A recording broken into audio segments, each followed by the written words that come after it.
Welcome to the Private Practice with Soul podcast. My name is Dr. Brooklyn Storm and I help private practice owners align their business back with their soul's calling, with their big vision and with their soul's purpose.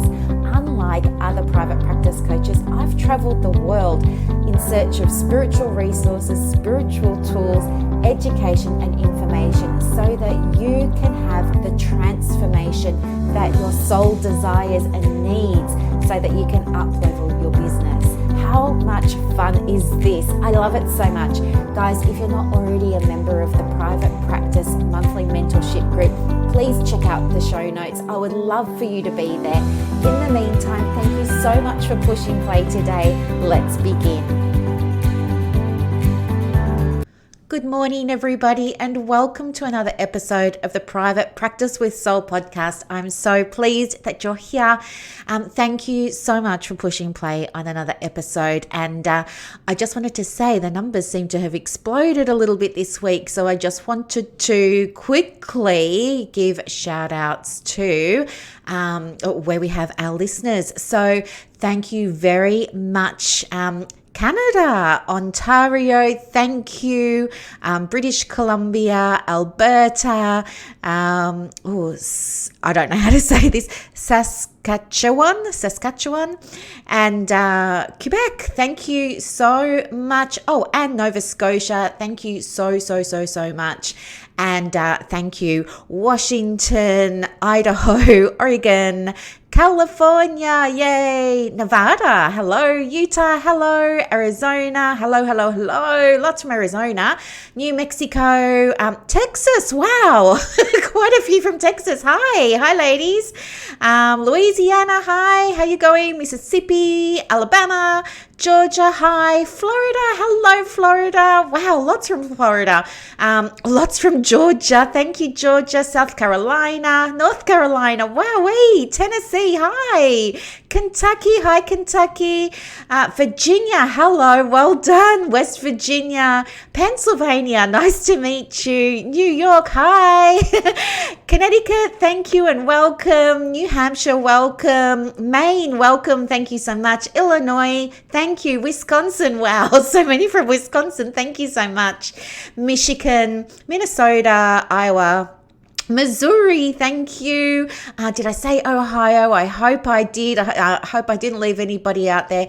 Alaska. Wow, thank you so much, Alaska. Thank you. And Hawaii, thank you so much. And of course, Australia. We've got everywhere. We've got Queensland, New South Wales, Victoria. Hi. Tassie, thank you. South Australia, thank you so much. Western Australia, thank you so much. I think the only one not in my home country actually is the Northern Territory. So I just wanted to say thank you so much to everybody, and just having a look at my different countries here. India, huge. Thank you so much, India. I really appreciate it. And the United Kingdom, thank you so much. And Brazil and Peru. Oh my gosh. Hi, Peru. How you going? Chile. Hi, Chile. How you going? Oh my gosh, I could do this forever. Russia, thank you. Germany, thank you. Sweden, thank you. Oh my gosh. Too many to mention. If I've left you off, I'll try and come back to it next time. Oh, of course, New Zealand. Hi, neighbours. How you going? Okay, so thank you so much. Now, today I've had a question about how do you find a good supervisor, and that's a great question. I love receiving the questions. It gives me my content to answer. So today we're not talking too much about masculine and feminine, but I will connect this back to, of course, law of attraction and energy for you. Because of course we're all spiritual women here, aren't we, running our private practices, and this is our jam. This is what makes us different to everybody else. Okay, so first of all, if you're a coach, you might not be familiar with this term. So when you work in allied health as a counsellor, a social worker, a psychologist, a psychotherapist, an LFT, all of those sorts of roles, you usually, depending on which country you're in, need to have somebody that supports you, and that person is called a supervisor. And the role of the supervisor, depending on where you are, it's usually the same though, is to help you be working in a way that ticks off all your admin requirements, make sure that's all done, supports you in working legally and ethically in a way that is in accordance with your particular membership bodies, if you're in one, code of practice and code of conduct and all that sort of stuff. They will also talk with you about case debriefs and provide you with guidance when you're getting stuck around,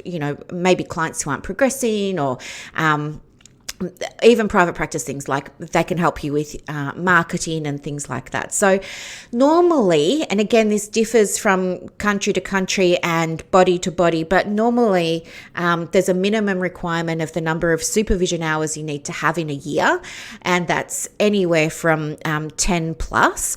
And usually there'll be a requirement that, depending on your workload. So if you see, say, 20 clients a week, then you would need to increase the number of supervision hours that you are completing that year.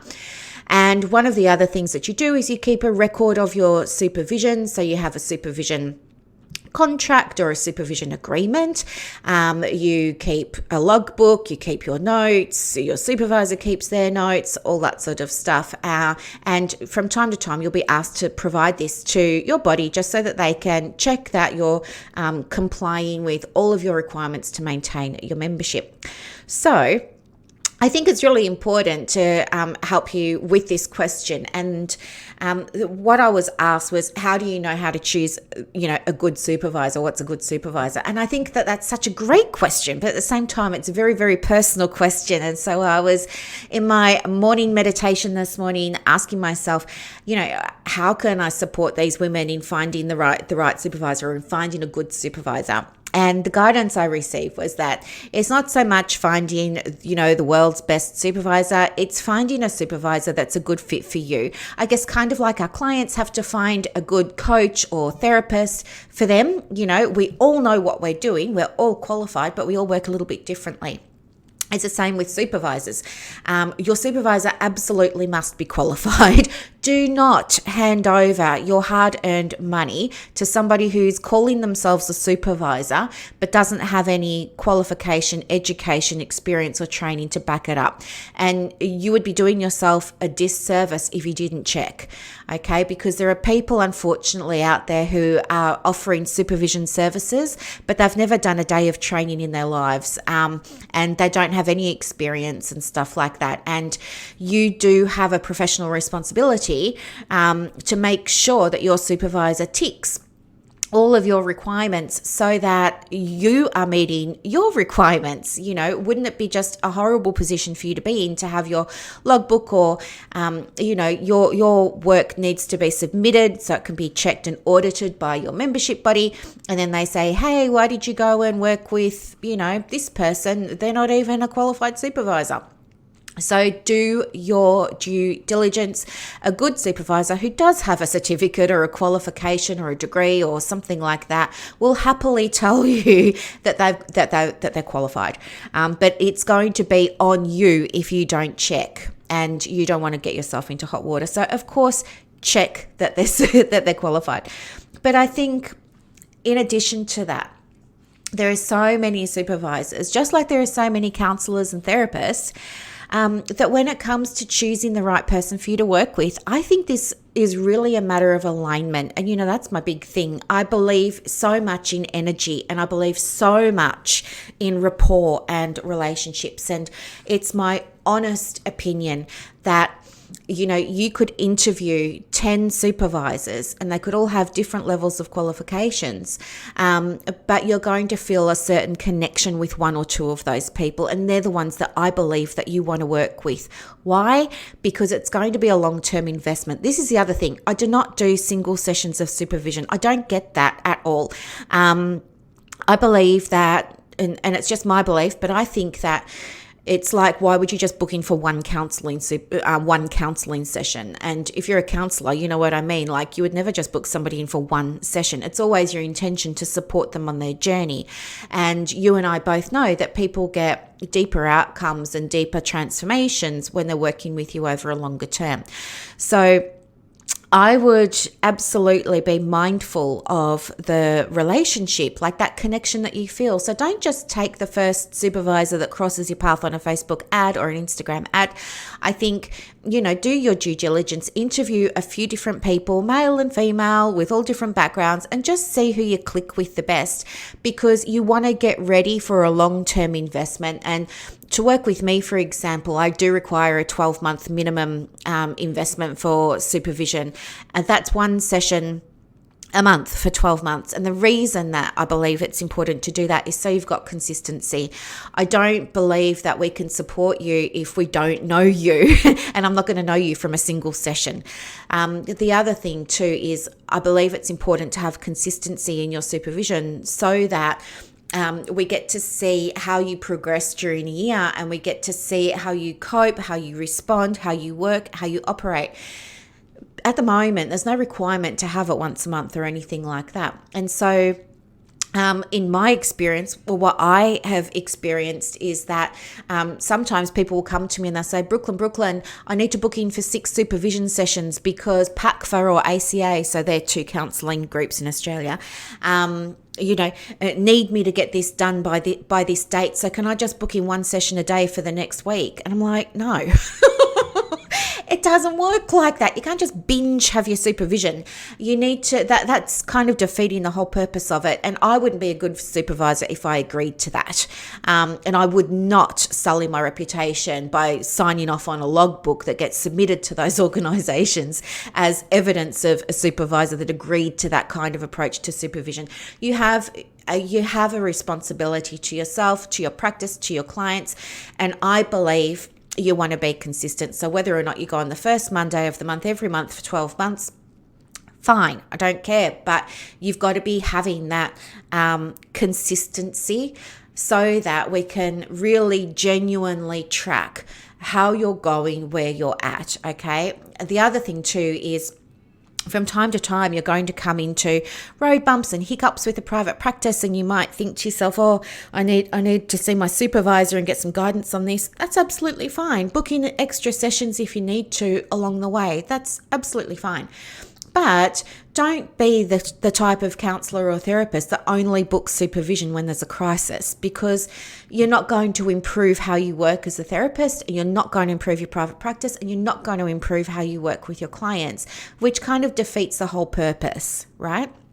So they're just some things to consider. But of course, the other things that other people will tell you is think about your values and make sure they align with the supervisors. Think about the approach that you like and make sure that matches up with the supervisors. Know your goals, etc., etc. But that's all great, and I think that's all really important stuff. But I also want to add some things onto that. I would like you to sit down and do some reflection for yourself and think, when it comes to private practice, what kinds of things do I tell myself? What does that little voice inside my head tell myself about what it means for me to be running a private practice? And let's just allow the gremlins to come out and write it down on your piece of paper. And then I want you to think, how do I feel? How do I feel emotionally about my private practice? Is it stressing me out? Am I feeling reactive instead of in control? Am I feeling excited by it? Am I feeling lit up? Am I feeling dread? Am I feeling tired and like I just can't? So be aware of how you're feeling. And if you want, also notice when I think about my private practice, if I allow myself to take a breath, put my hand on my heart and just tune into my body, what do I notice in my body? Do I notice any sensations at all? Do I notice, I don't know, tension in my shoulders? Do I notice clenching in my jaw? Do I notice that my heart rate slows down because I'm actually quite calm? Do I notice that I smile because I'm really happy about my private practice? So allow yourself to tune in and just see where you feel it in your body. And I think too, do any images come to mind when you think about your private practice? If you're someone who struggles with the body and verbalizing things, maybe you're a bit more artistic, and think about, can you think of an image that might represent how you feel in private practice and write that down? Another thing that I would encourage you to do is explore what you say to other people about private practice and what it's like to be in private practice. And just raise your awareness around that. Jot that down on your piece of paper and just think the last few conversations you've had with people about business, whether it was a partner, a family member, a friend, another colleague. Just jot down some of the things you remember saying about what it's like to run a private practice and to be a private practice owner, a woman in private practice. So I think that's a really, really good place to start, because with that awareness, you're going to better be able to find someone that aligns with you, because you've opened yourself up now to exploring more deeply what's going on for you. Supervision doesn't just have to be about the legalities, the ethics, the admin, the private practice promotion and all of that. It can go a lot deeper if you want it to be, without it being therapy, by the way. I guess the other thing too is, while you have that piece of paper there, I would even jot down, what's your vision for supervision? What's your vision for supervision? Sounds funny, doesn't it? But, fast forward to 12 months and think, okay, what do I want to be celebrating as a result of having worked with this person for 12 months? What do I want to be thinking now? What would I rather be feeling? What would I rather be saying to people about my private practice? How would I rather be feeling in my body when it comes to my private practice? So I want you to really future pace here, to use a marketing term, but future pace, and just imagine you've had the 12 sessions of supervision, and if you don't have a supervisor right now, that's okay. Maybe just listen to my voice and imagine you and I have worked together for 12 months, and think about what you and I would be celebrating as a result of working together. How have you changed? What's different now? How are you feeling now compared to when we first started? Are you feeling more confident? Are you feeling more abundant? Are you feeling more energetically aligned with your practice? Are you feeling like your practice has a voice finally, and it has a message? And do you feel like you're now receiving a lot of the dream referrals that you always wanted to receive because of some of the work that we've done together? So think about that. As I said, you can use me as an example if you don't have a supervisor now, but use this sort of template, these questions I've just shared with you here. You might want to press pause, go back and rewind them, but think about those questions, do the deeper work. And if you have a supervisor now, it's not too late to think about how you want things to be different for your practice. I mean, you're investing money in supervision. You want to get something out of it. It's more than just ticking it off, okay? You're not a mandated client who's been forced to go for counseling, who's just there to get it ticked off. You're a professional woman in private practice in supervision, and you should be there because you love your supervisor. You look forward to the sessions. You get so much out of them, and you know that you're growing and changing as a result. Okay. So this is the other thing that comes up sometimes. People will share with me, oh, I'm not sure about the money, and I wish I had $1, honestly, for every time I've received an email that says, I want a cheap supervisor. Do you know anybody? I'm laughing. It's not even funny, is it? It's not even funny. I mean, just think, if you think about law of attraction for a moment, and you think about, what you attract with your vibe, with your energy. If you're on the prowl for the cheapest supervisor because you don't really want supervision, but you've got to get it done, you're looking for a cheap supervisor, what energy are you bringing to that supervision session? I mean, it's not very nice for the supervisor, is it, to know that they were picked because they were the cheapest, and that you're not really there because you want to get the support. You're there because they were the cheapest. And think about what they're going to be reflecting back energetically if they're aware that you only picked them because they were the cheapest. I mean, and what's that going to do to your business? It's just, don't do it. Don't do it.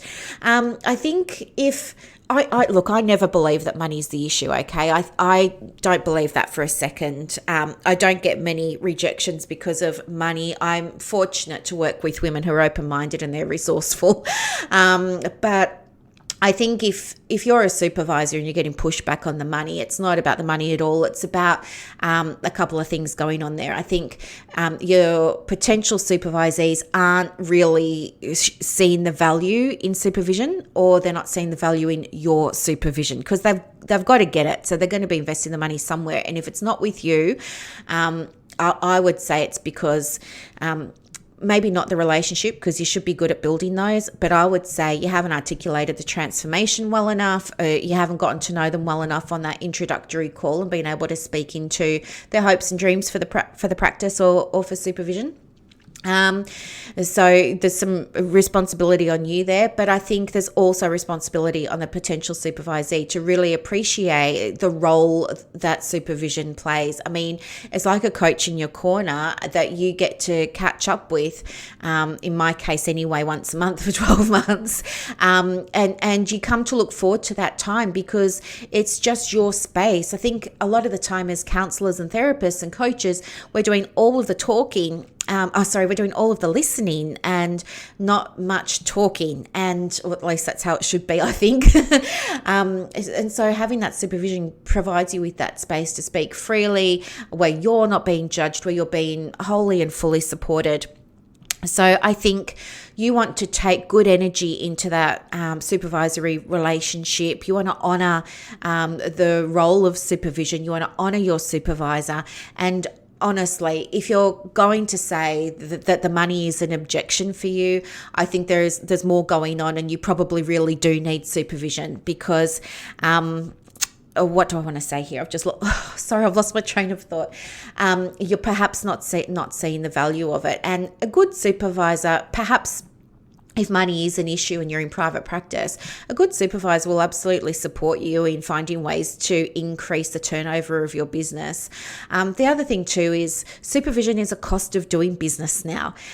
You can't avoid it. You can't get out of it. And just looking for the cheapest one isn't probably going to be of any benefit to you, your supervisor, or your clients. And I think you've got a duty of care to clients above and beyond yourself and your supervisor to make sure you're getting quality supervision. And by that, it comes back again to making sure that somebody has the requisite qualifications to be able to support you in that beautiful, beautiful, beautiful work that you're doing. So really have a good think about those things that I shared with you. It's kind of, in a way, consider it as a before and after. Look at where you're at now in terms of what do you think to yourself about private practice? What are the thoughts that go through your head when it comes to all elements of the business, like your messaging, your marketing, finding referrals, keeping up with the PD, all of those things, recruiting stuff. Think about that. Think about how it makes you feel. Think about the feelings in terms of emotional feelings, but also in terms of somatic feelings. Think about conversations you have with people around you in your circle about what it's like to run a private practice. I mean, are you complaining all the time? Like, do you come home and complain? Or do you come home and you're like, oh my gosh, I had such the best day today, and I got to see this person and they're doing so well. Of course, not sharing names, obviously, but stuff like that.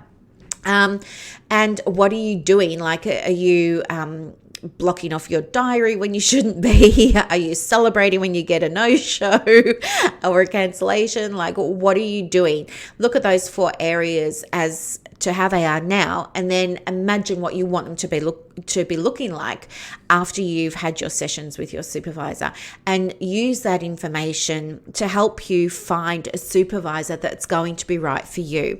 And if you have questions about supervision, I'll be more than happy to help you with them. All you have to do is just connect with me. You can do that on Facebook. I'm easy to find. It's just Brooklyn Storm. Or you can send me an email to hello@brooklynstorm.com.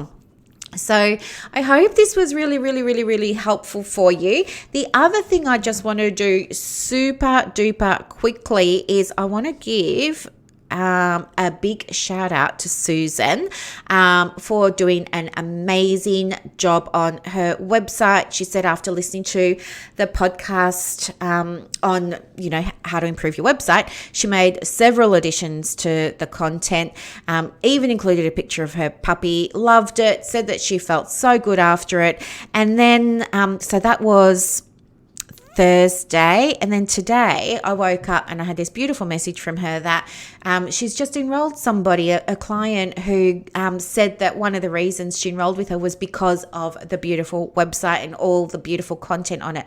She felt a connection, and now Susan's feeling over the moon. So yay, congratulations, Susan. I'm so pleased. I mean, this stuff works. That's why it's a transformational podcast. If you're willing to apply the tools and the techniques and the journal prompts and things like that, you will get the transformations. And lots of women do. Susan's just on top of my mind because I saw her message this morning.